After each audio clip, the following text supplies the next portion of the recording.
If you've been following my stories, today I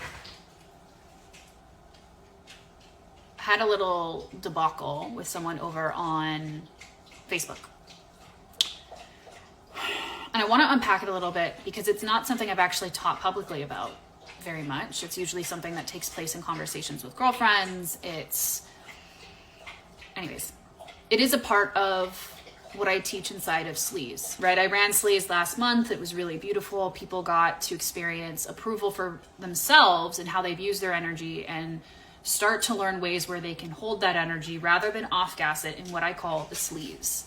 The SLEAZE are things that you know are not good for you, but they're such a habit. They're something that's really easy to put your energy towards. They're things like addictions, right? So it's really easy just to go party for the weekend, get really loaded, and then suffer on Monday. It's really simple. It's very ordinary. But it's also easy to scroll on your phone. It's easy to skip meals. It's easy to, just get the toxic dick. SLEAZE is anything that you just off-gas whatever energy is in your body through, right? But the thing is you can't shame yourself in not doing it. You don't shame yourself out of your particular flavor of SLEAZE. My particular flavor of SLEAZE was not that I was really into alcohol. I've never been a big drinker, maybe drank 5 times a year, if that. I wasn't into drugs. I never did MDMA. I never did E. I wasn't interested in trying cocaine, even though I was, at parties where there was tons on the table. It wasn't for me. But if you gave me toxic dick, that was my kryptonite of choice. And the beauty of it was that I was sober, right? There was no substances saying like, oh, I slept with him because I was drunk. It was like, no, I was sober. I chose that. I slept with him because I chose that. And so there was this high I would get from following that path over and over and over again. And then when I would pay the repercussions, it was like I never had to address how much energy I lost in the dramatic episode of whatever it was. Everything from sleeping with brothers to sleeping with best friends to having secret love affairs. Like, I wasted a lot of my life force energy dumping my power into toxic dick. And guess what? I attempted to shame myself out of not doing that. For a really long time, something bad would happen, I would break down and cry. I'd say, oh my God, this is karma for me being such a bad person. Blah, blah, blah, blah, blah, right? But it wouldn't work. It wouldn't stop me from still wanting to sleep with random guys on Tinder. It wouldn't stop me from having the 8 a.m. rule where I would say, by 8 a.m., business hours, you got to leave my apartment. None of that stopped, despite the shame and the guilt that I kept layering on top of myself. And so it got to this point where I finally surrendered. And I was like, okay, if this is how my life is going to be right now, fine. But I turned and I actually prayed to the moon and I was like, universe, can you just let me know that I know how to love? Because the more tender thing that all of this toxic dick was helping me avoid was that I actually wanted to have the experience of loving someone. I hadn't had that, right? Like, other than familial love or platonic love, I didn't have the experience in my body of really loving someone romantically.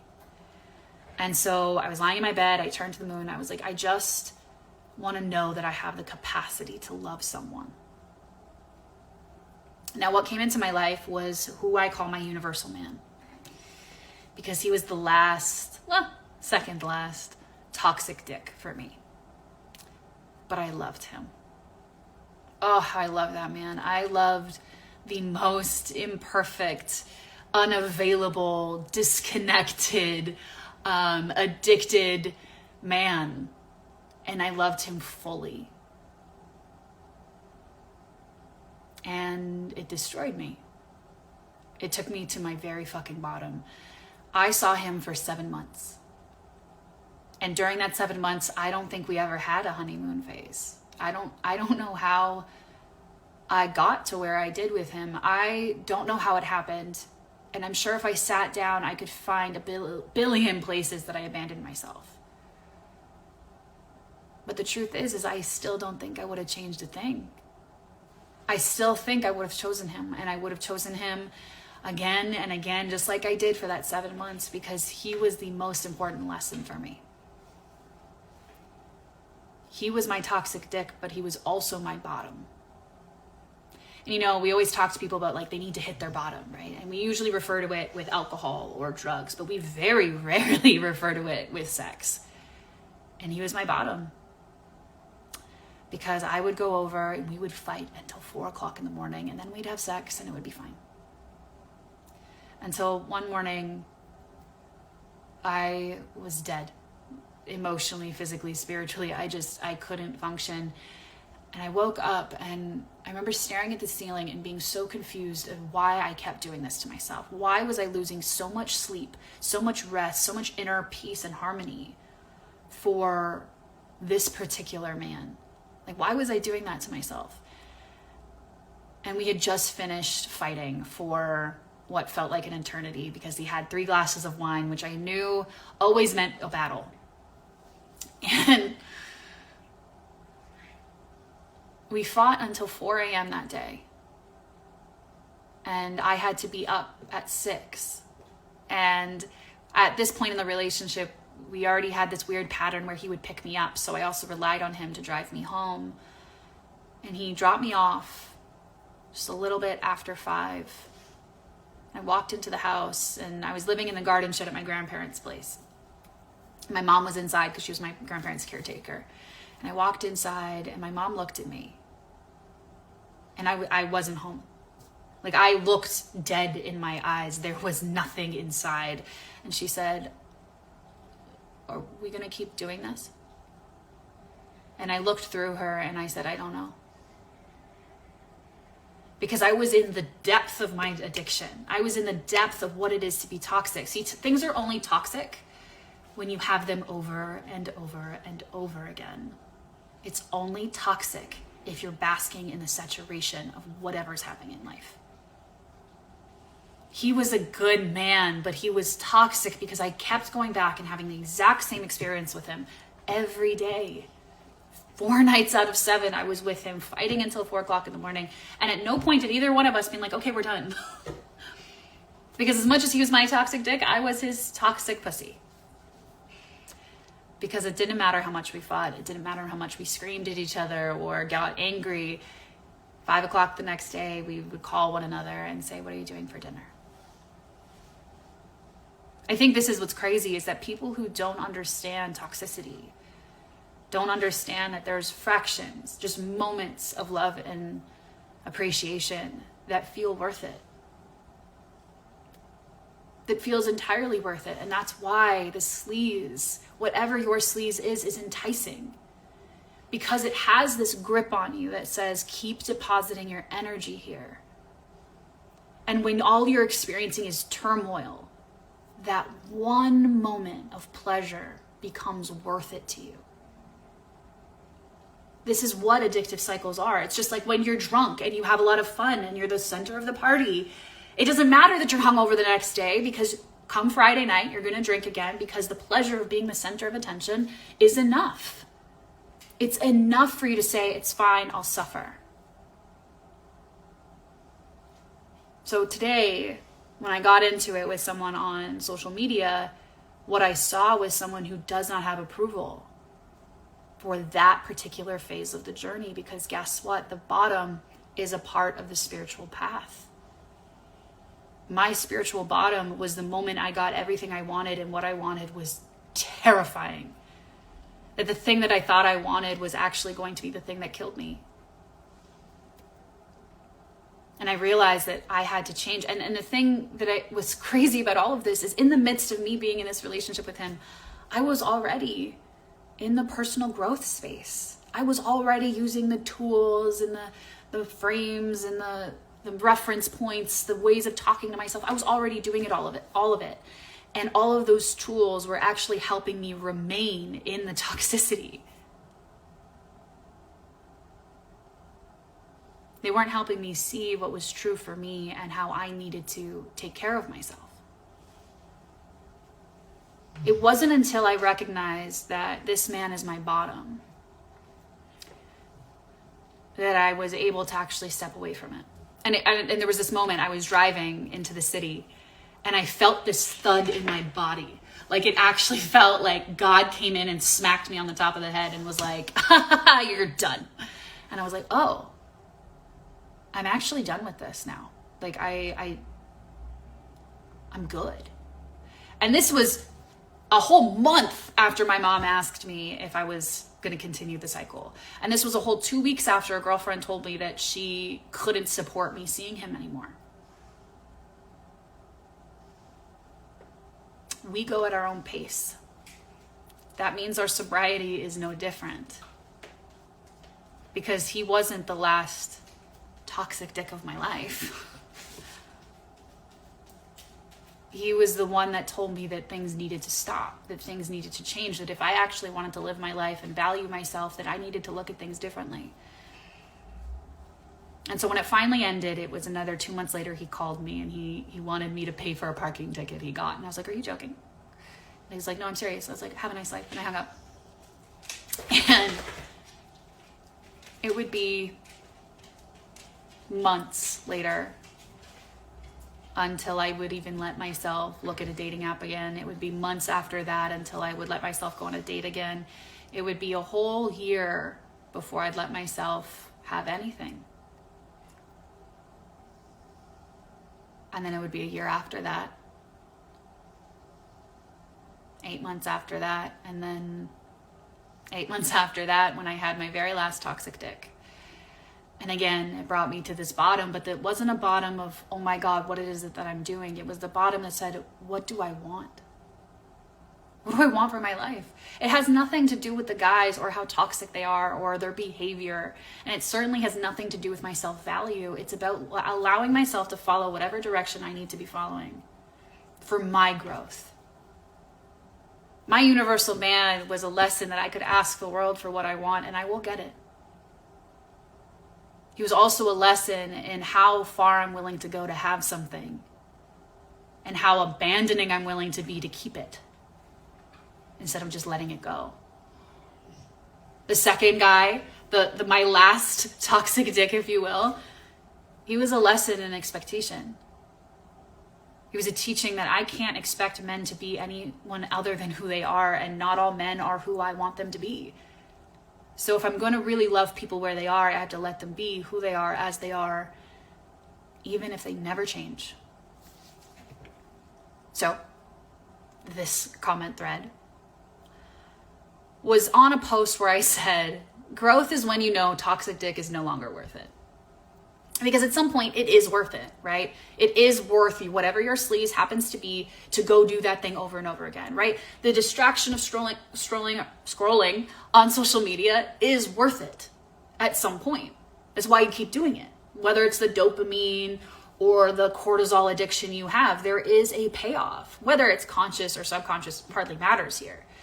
But there's a point when toxic dick is no longer worth it, where losing my sleep every night wasn't worth the universal man for those moments of pleasure where I felt loved and appreciated.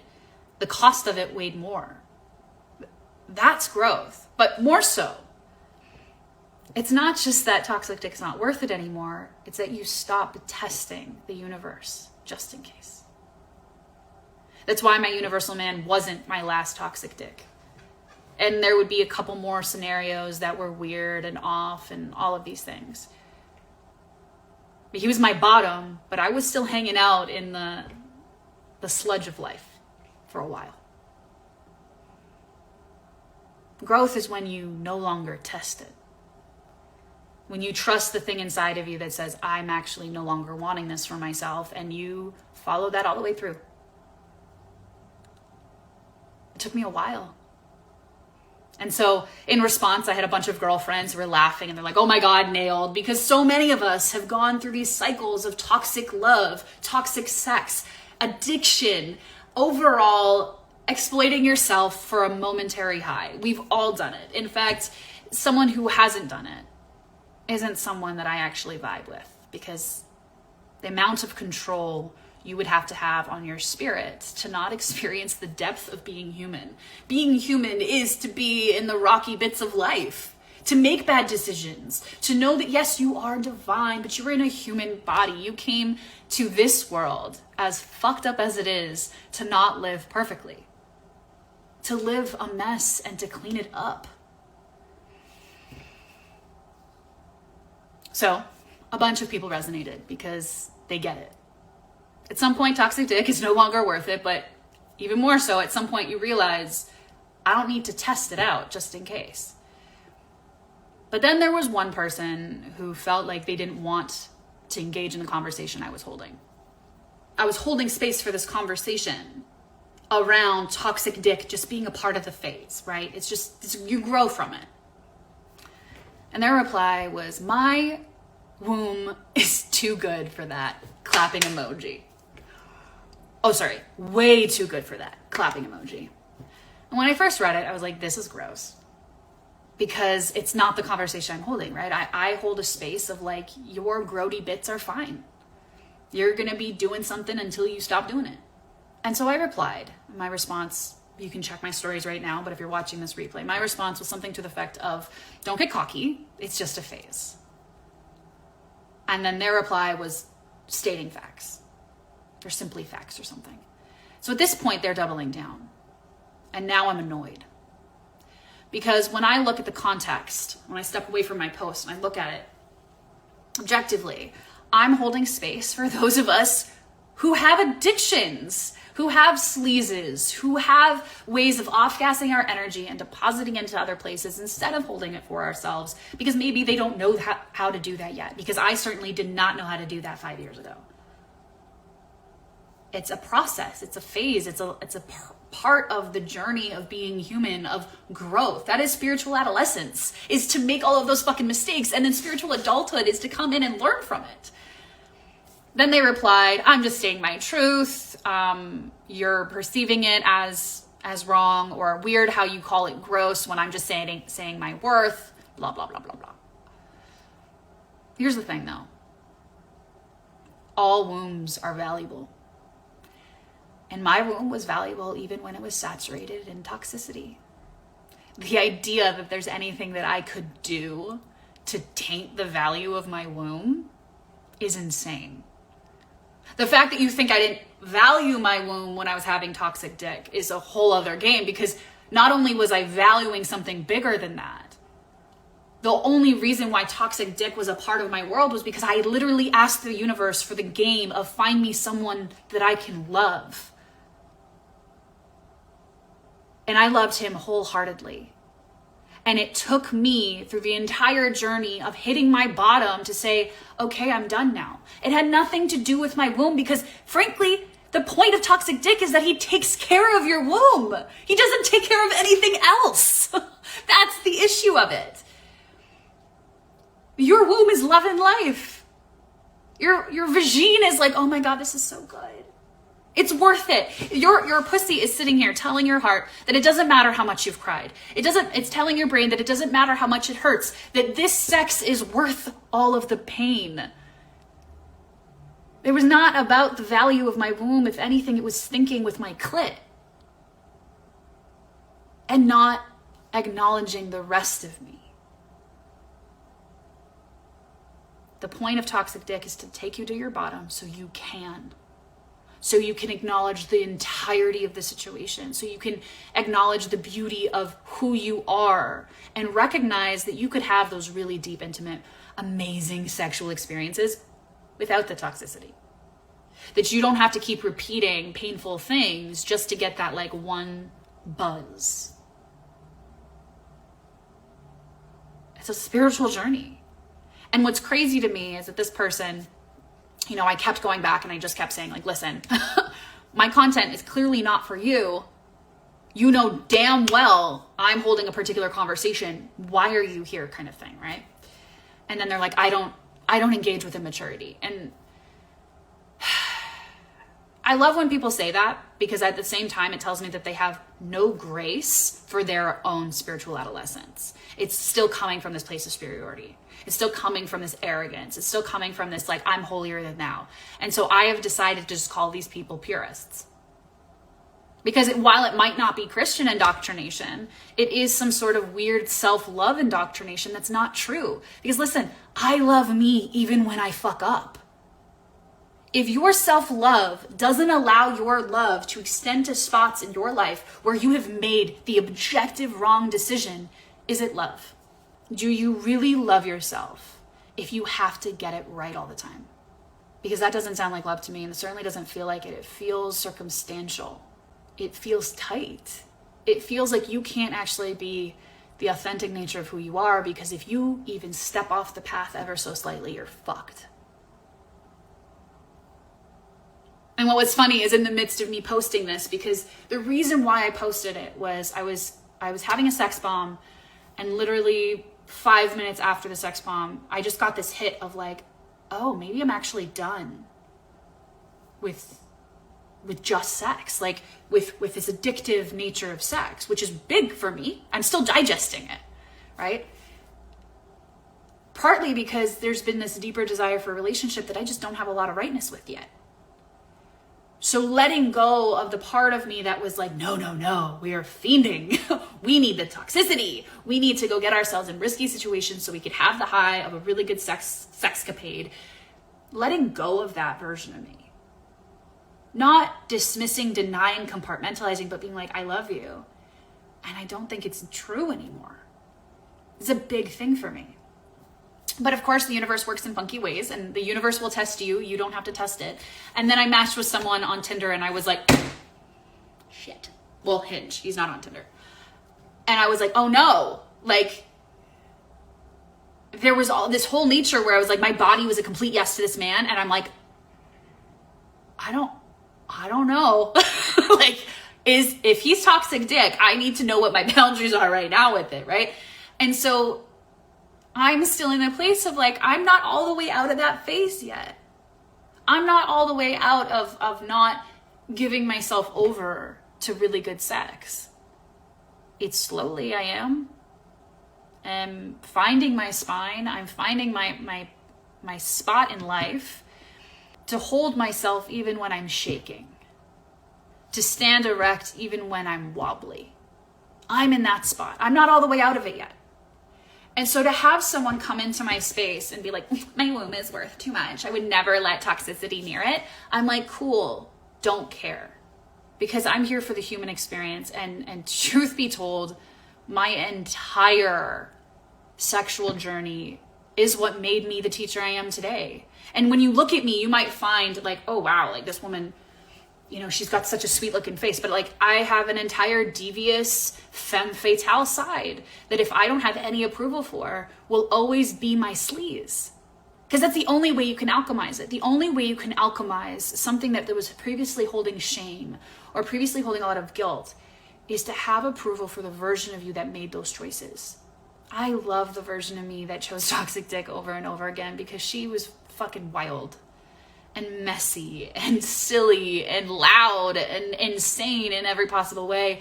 And I'm going to love her so much that she's no longer going to feel the toxic mimic of love through all of the ways that she used to spend our energy. Because that's really the difference. We waste our energy in alcohol, in drugs, in drama, in gossip, in mindless scrolling, in numbing out, because that is the closest feeling to love that we know for ourselves. So when I love that part of me, and I love them fully, they don't have to do those things to feel love because they feel it from me.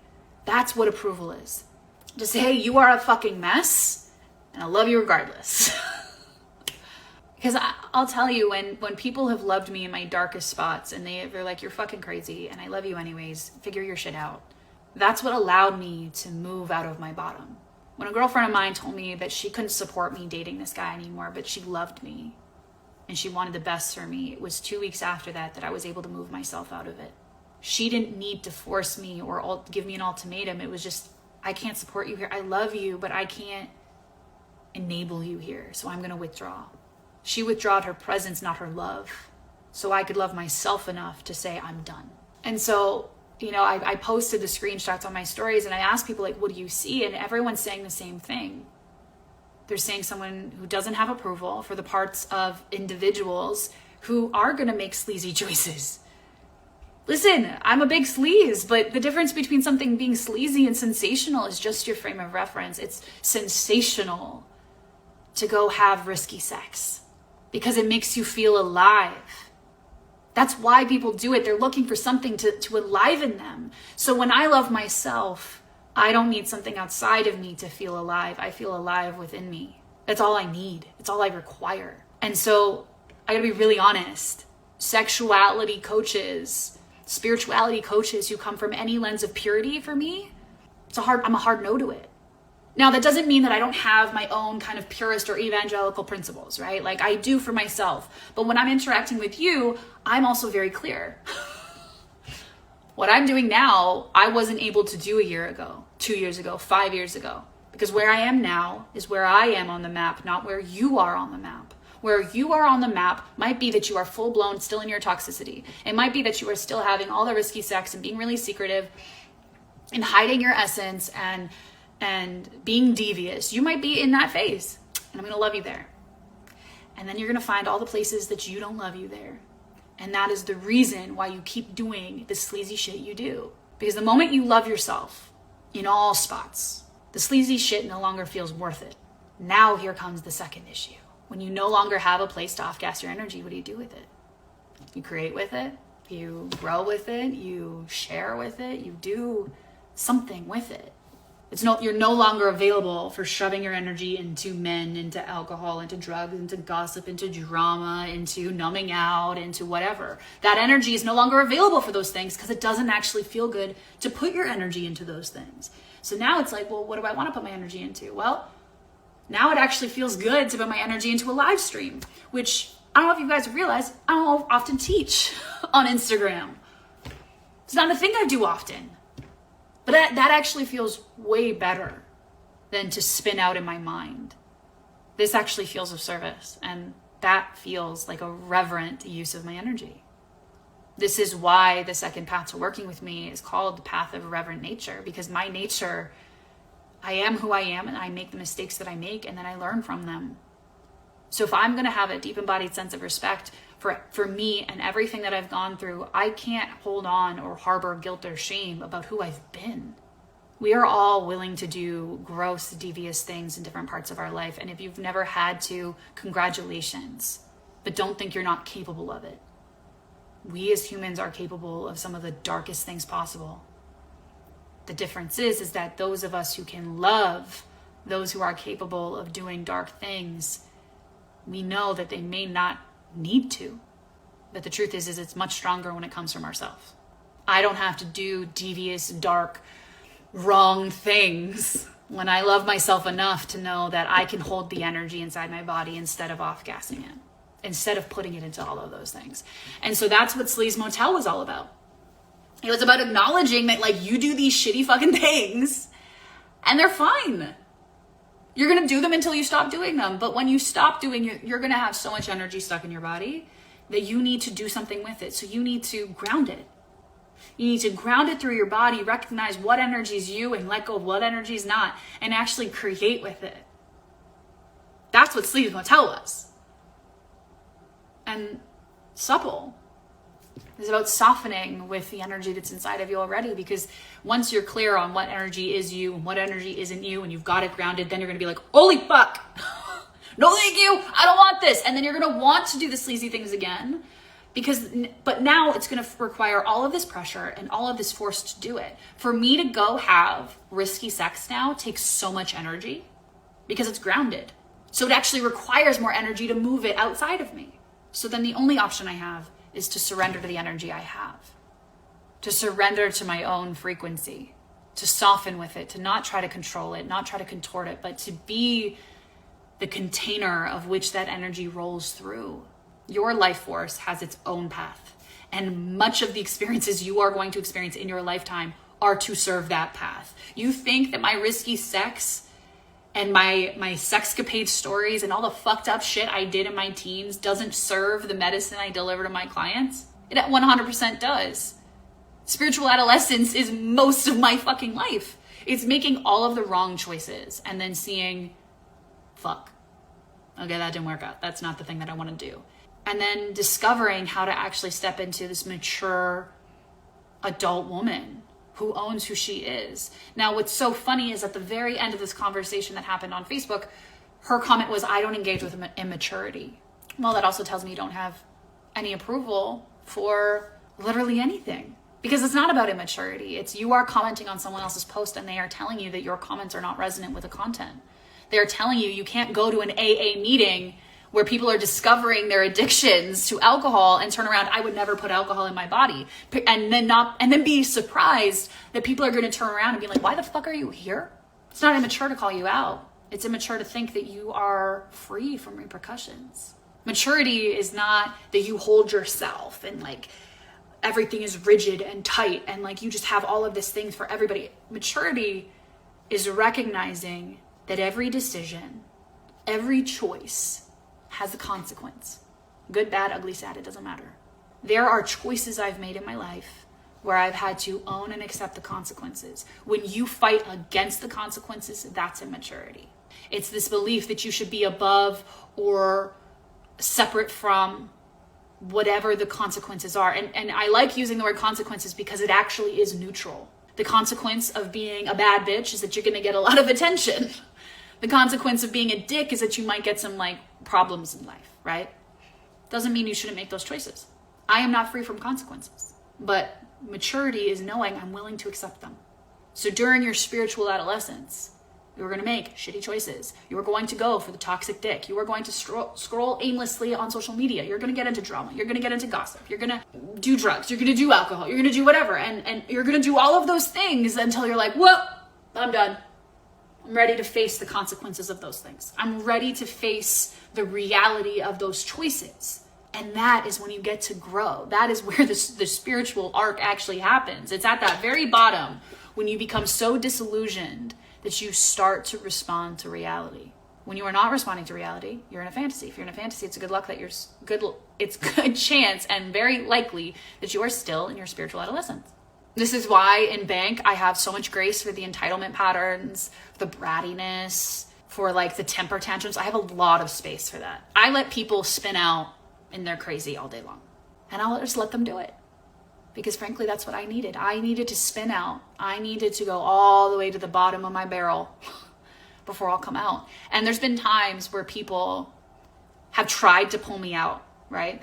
I've gotten strokes from teachers who were like, nope, that's not it. And it's like that all it does is add more fuel to the spin that's already happening. And then I will fracture the relationship with that teacher until I'm done. You have to get to the bottom of your own barrel. And so with my clients, I let them spin. And I go, okay, I'm going to love you as you're spinning. I'm going to love that you spin. I'm going to love that you still are interested in toxic dick. And I'm just going to be here loving you. I'm not going to agree with it. I'm not going to say that that's the right choice for you. I'm going to say, you got to do what you got to do. This is also why working with me is really slow, because coming to your own sobriety in anything, letting go of your own sleaze is a motherfucking process. The idea that it can happen like that is a lie, and it's unsustainable because you will collapse on the back end of it. Because the other side of it is that coming to those moments of sobriety have to have such radical honesty with yourself. People don't realize how secretive they are from themselves until they have to look at themselves really deeply. And unfortunately, most of us, myself included, have fought the reflection. There'll be a mirror that we could look at and we'll be like, nope, I can't see it. The thing is you have to recognize that toxic dick, you can't get like righteous about it. I'm not saying everybody should have toxic dick in their life. As I'm not saying that everyone should have gone through an addiction or that they should have used their energy in this way. I'm saying that there are people who abuse their energy by funneling it into sleazy ass stuff. And that's just the fact of it. If you are consistently choosing toxic dick, it is self-harm. And I can say that because I've been there. It was 100% self-harming to keep choosing him, but it didn't matter. Knowing mentally that it was self-harming to continue to choose that didn't stop until my body was like, we're done. This is also why like these evangelical, non-Christian purists in the sexuality, spirituality, coaching spaces, why I find them so funny is they're talking about embodiment all day long, but not recognizing that addictions and trauma don't just like go away. Like they don't just like you wake up one morning and you've done no work up until that time and then therefore there's nothing left. It's like you have to be in your body long enough to recognize when something's over. The only reason why I finally ended it with my universal man was because I was losing so much sleep. Being in my physical body hurt. And so at some point I was in so much states of anxiety, physical pain, that my body was literally begging for my attention. And once I actually sat with that pain in my own body, it was irrefutable that it needed to end. That's the reality. It's important that you reflect for yourself what lands so you can track where you are and be honest with who you are right now. There are going to be times in your life where you are in these evangelical states of like, nope, my womb is too precious to be having toxic dick. And you may know that intellectually, but your behavior says something different. Okay? Great. Okay. Talk to you guys later.